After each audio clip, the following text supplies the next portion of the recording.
My name is Duran Bungelini, also known as Robbie Thorpe. I live at /175 Elizabeth Street, Richmond, which is a high-rise commission flat. Grew up in and around Fitzroy and Carlton. I remember the Carlton flats very well, Rathdown Street. Had a lot to do with those places. Been a part of those communities, basically, most of my life in Melbourne since 1970. Pretty wild. They had the Carlton boys used to hang out there, and there'd be fighting with the Fitzroy boys and the Collingwood boys. It was like gangs back in the day. Stories from around the corner and around the country. You're listening to All the Best. Proudly supported by the Art Gallery of New South Wales.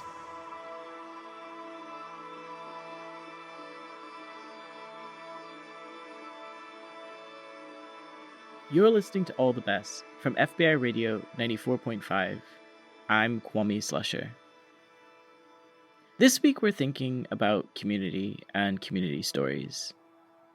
And the best way to do that is to start by acknowledging that this broadcast is from Gadigal land. And I want to pay my respect to Gadigal elders past and present, and also recognize that the area where FBI Radio is situated, Redfern, has long been a place of storytelling, strength, resistance, and resilience for First Nations communities. I also want to acknowledge that the recording of this particular episode was recorded on Darwell land, and I want to pay my respects to those elders as well.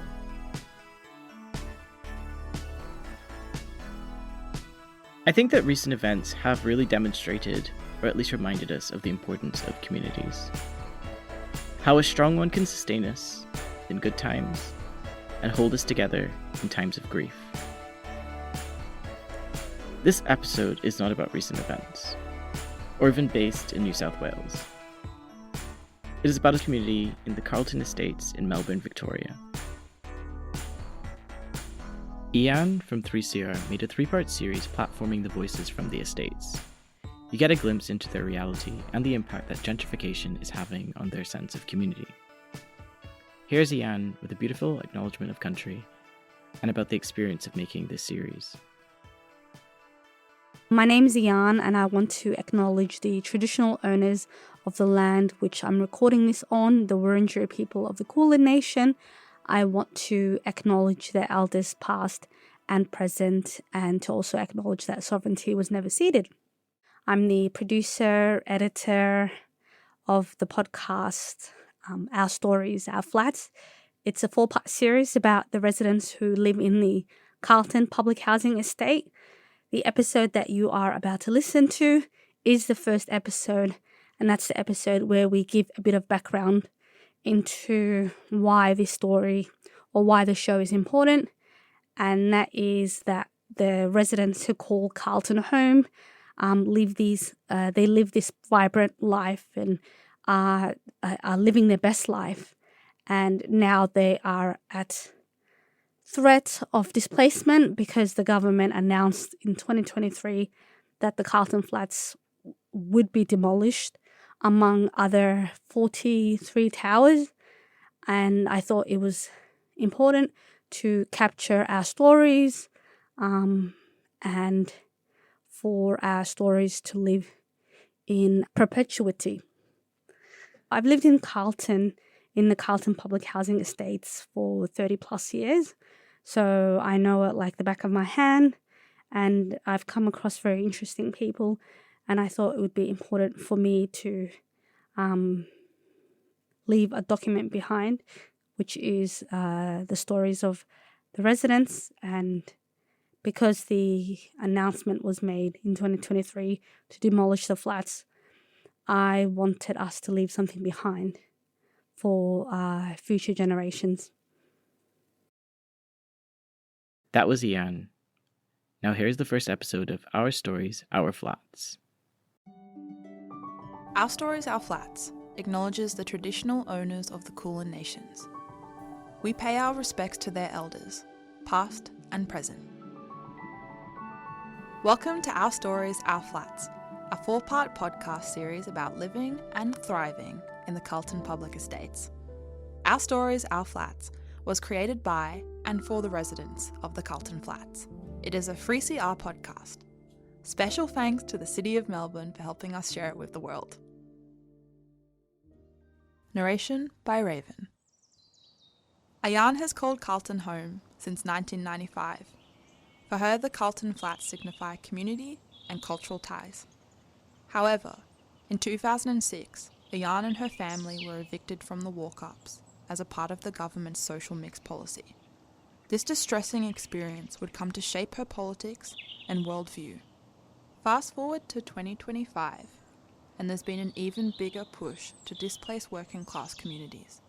Our Stories, Our Flats captures the vibrancy and richness of the residents who call the Carlton Flats home. We wanted to document our lives as authentically as possible and create an intimate listening experience that resonates with everyone. This week, you'll hear from Uncle Robbie Thorpe, who grew up in the Carlton and Fitzroy flats, Adriana, a long-time Carlton resident, and Priya Kunjan, a housing researcher at RMIT University. We can't discuss public housing without considering what public land means to First Nations people. Uncle Robbie Thorpe helps us add that critical context. My name is Joanne Bungelini, also known as Robbie Thorpe. I live at /175 Elizabeth Street, Richmond, which is a high-rise commission flat. Grew up in and around Fitzroy and Carlton. I remember the Carlton flats very well. Rathdown Street. Had a lot to do with those places. Been a part of those communities, basically, most of my life in Melbourne since 1970. Pretty wild. They used to have the Carlton boys used to hang out there, and there'd be fighting with the Fitzroy boys and the Collingwood boys. It was like gangs back in the day. But I got along with them all, So it's great. I remember the Carlton bars in Rathdown Street there. That was part of our world. And my grandmother actually lived in Pitt Street, which just comes off Rathdown Street, not far from Eldon Street. When we first came to Melbourne, that's where we lived there for a short while. Then lived in Nicholson Street for a while. So I've been around the high-rise flats, Fitzroy high-rise, very much a part of that one. So I sort of know the communities going way back. It's been part of my life really since 1970. But it's something that's public. I'm an Aboriginal person, by the way. All this land is Aboriginal land. They call it public. I don't know what that means. Does the Crown own it? Who actually owns it? Do the people own it? Does the state own it? But public housing is so important, particularly for places like Fitzroy, Carlton. They were poorer areas, not so much Carlton. They've all changed drastically in the last 20 years, I'd say. Fitzroy was a ghetto, basically. The high-rise flats. When my mother was growing up, there was, since 1935, there was no running water or no electricity in those places there. So it was pretty rough going. But it was a place where average people could actually live. Wasn't too bad to live there before. The ghetto dwellers, bird commas, and the criminals used to hang out there as well. So it was okay for the Aboriginal people to live there. And it was even a struggle to get any sort of housing back in the day. Aboriginal people being one of the most poorly housed people in the country, not just in Victoria but everywhere across the entire continent. It means something else to Aboriginal people having secure tenure. If you haven't got that, you haven't got a chance to develop, educate yourself, all those things, so important. And it was a lot better back in the day, the public housing. There was a lot more services. It was a lot more closer as a community they lived. And that was a community in itself, those flats. In that area of flats, they were all a part of, everyone knew each other. And, it was, and I think it just seemed to be cleaner. There was more workers, mainstream jobs actually looking after them places, cleaners. I think it's got a bit rough lately.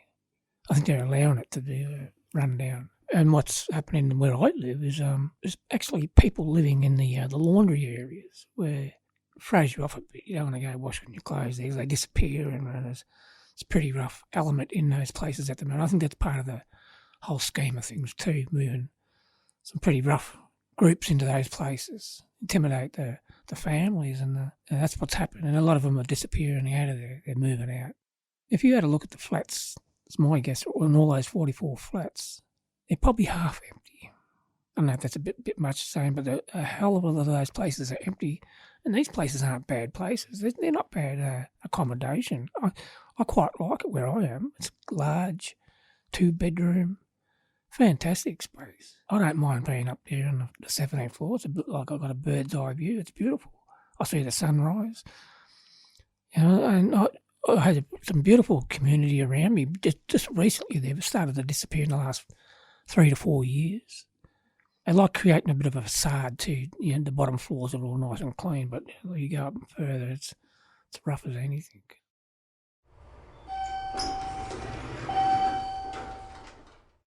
They're renovating these places at the same time they're saying they're pulling them down too. It's a bit weird.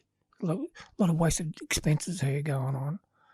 They haven't been very direct to the communities. There's basically no consultation.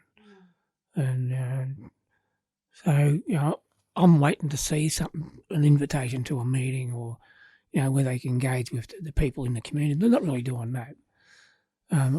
There was one the other day which I missed, but there hasn't been much of that. And if people actually knew what was going on, they'd be up in arms. I want to say a special thanks to Uncle Robbie Thorpe for joining us on Our Stories, Our Flats. Check out Uncle Robbie Thorpe's 3CR show, Bunjil's Fire, Wednesdays at 11 a.m. You're listening to Our Stories, Our Flats, a 3CR podcast by and for residents from the Carlton Public Flats. All the residents know Adriana. You'll find her planted outside the local coffee shops, chatting with patrons, laughing quietly into her cup. She sat down with me earlier this year to share her story. My name is Adriana. I live in Lygon Street. I moved in Carlton November 1993. My first 5 years in Carlton was it wasn't a nice sight anyway. It was a lot of bad things happening, and there was a lot of bad things actually, yeah. And I never used to really stay there because of the depression. It was too depressing. So I used to get out of the flats. So I was on a very high floor as well. And having a newborn, it wasn't, easy as well. To all the neighbours, I had a lot of neighbours. Not so much in the flats. I didn't really stay there. It was mainly there was some friends that were in the shops that was further down, and they baptised my daughter. That's where I used to go. I used to go always there. I was living there. I'm serious. And my dad would call me. He goes, "Hurry up, hurry, your daughter." Because I used to live with my daughter. Because we all lived close together. That's what I liked about where I was. Everything was so close to me. Everyone, my mother, all my friends, and it was just really good. It was bad actually, because I remember one guy was murdered around down there, not in the building, downstairs. So that was scary. And that was actually the first bad thing that happened there. The really bad thing, someone being, yeah. Do you remember what the community thought and what they did? It was on the news. The news people, they were interviewing Ernie. They were interviewing him because he was a well-known member of the community, yeah. Have you spoken to your daughter about growing up Carlton? She hated the flats. That's why she moved out. She didn't like it at all. As soon as she turned 21, she says that she got out because we were living in the Neil Street. And it was really bad in there, actually. And then the neighbours it was just a bad floor where I was anyway. It took me 22 years to get out of there. It was just very hard to get out because everyone would ask each other, "Oh, how did you get out? How did you get out?" I mean, even it was just not easy. Easy to get in, but hard to get out. It's not so bad now because I'm on a good spot there, and I'm a little bit more confident now because I know everything. I know where, because we've got 24-hour security now. It is really good.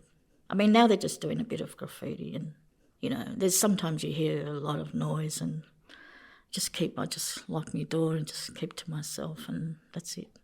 You mean when I have to move out, when that time will come, that scares me because I don't know where they're going to put me, that's the thing. But I don't think we're going to go very far because I spoke to Philip, he said a lot of people are going to move to the red flats, the people that are on priority.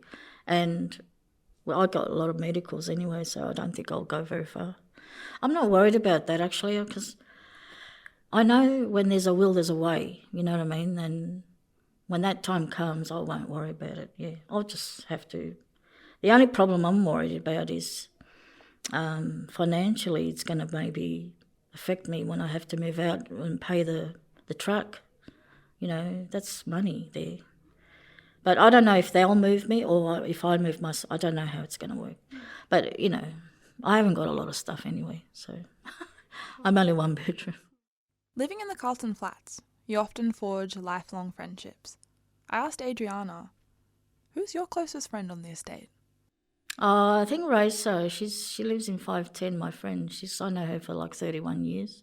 And if I need a drive, she drives me to the shops and she says, oh, come on, Adriana, get in the car. She drives me to the shops and we go shopping. That's her. She's a good girl. With everything Adriana has shared, I wanted to know, does she feel proud to call Carlton home? Yes, because this is all my memories. All my memories are here, on the estate here, and North Carlton as well.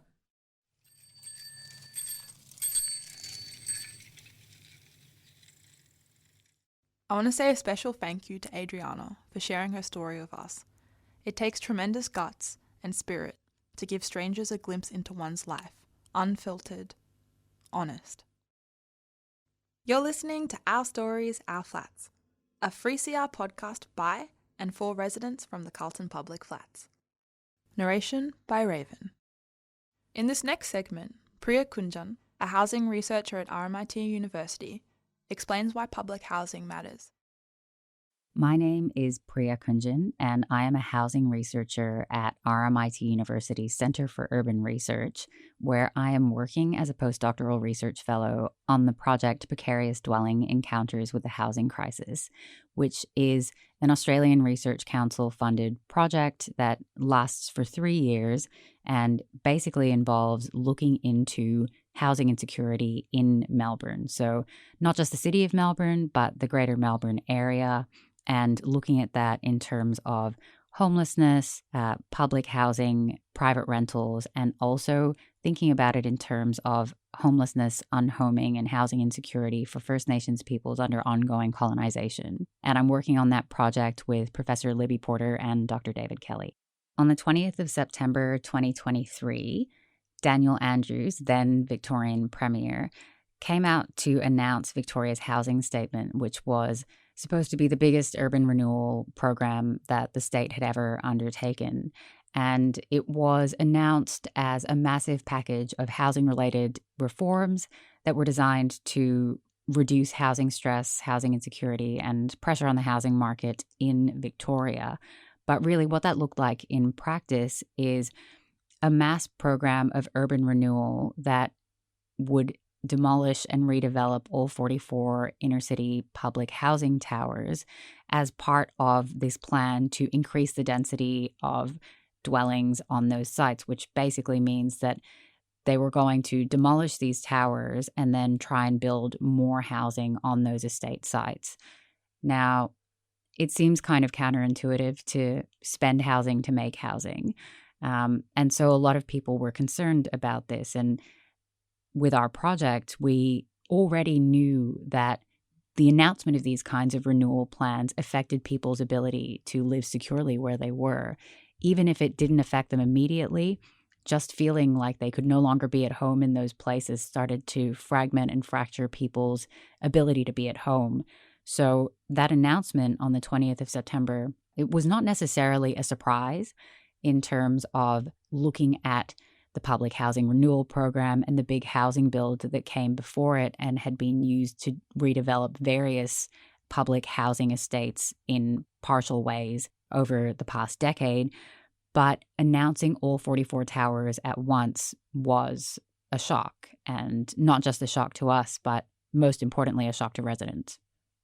Basically, what was announced is that all 44 tenanted towers would be demolished and redeveloped by 2051 in a staged approach. There are the first tranche of towers, which include 12 Holland Court, 120 Racecourse Road, Flemington, and 33 Alfred Street, North Melbourne, as well as the 2 red brick empty towers in Carlton on Elgin Street and Nicholson Street. They would be demolished and redeveloped by 2031.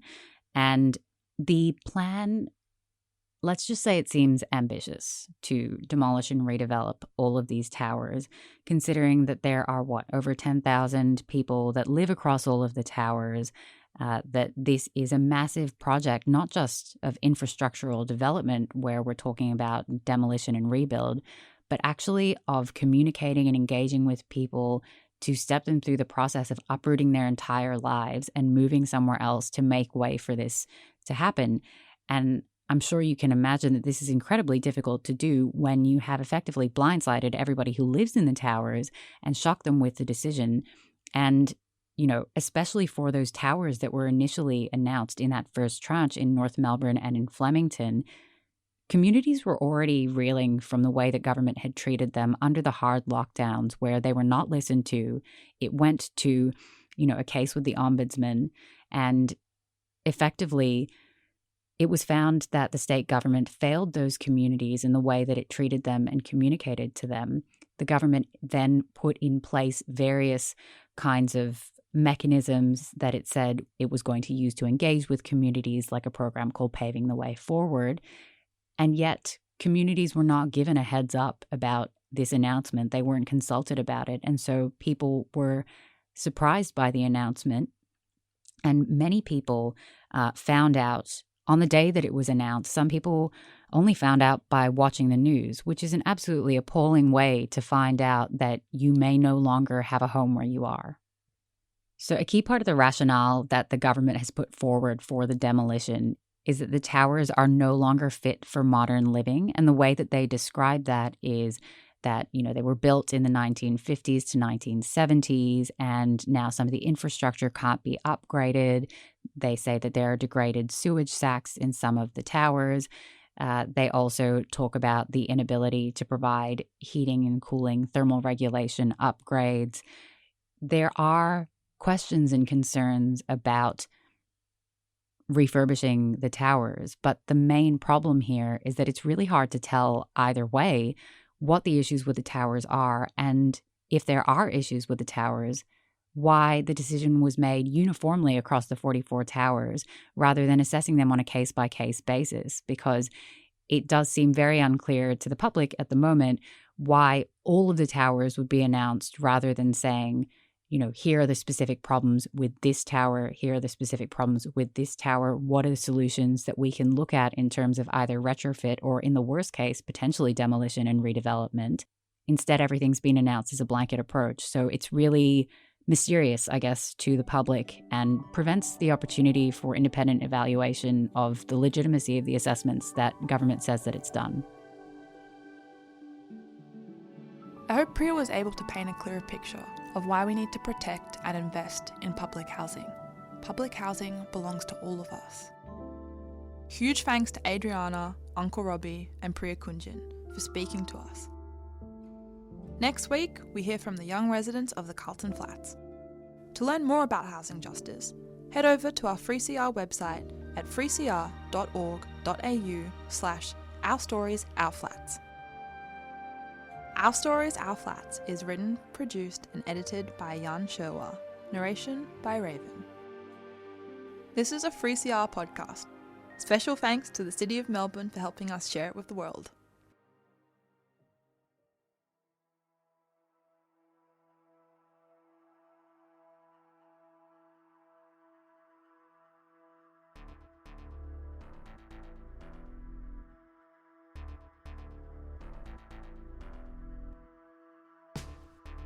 You're listening to All the Best, proudly sponsored by the Art Gallery of New South Wales on FBI Radio 94.5. I'm Kwame Slusher, and that was the first episode of Our Stories, Our Flats by Ayan Shirwa. And if you want to hear more, we'll have a link to 3CR in the show notes. And if you'd like to be part of our community, or just want to keep up with our events or audio club, and catch up on some of our latest episodes, then check our show notes for a link to our Substack. And if you love audio stories, then keep listening to All the Best for unique stories from independent audio makers from so-called Sydney and around the country.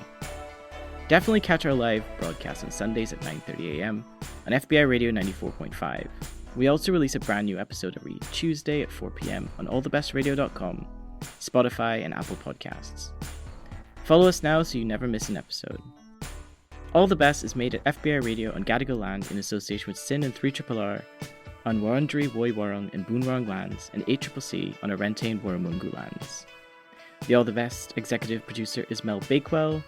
Catarina Fraga Matos is our partnerships and programming coordinator. Patrick McKenzie is our community coordinator, and a special shout out to all the volunteers who helped to make All the Best possible. Shining Bird composed our theme music, and Annie Hamilton designed the artwork.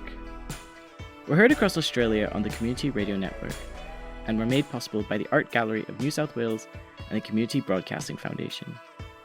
You can find our full archive of almost 700 episodes at allthebestradio.com. I'm Kwame Slusher. Thank you so much for listening.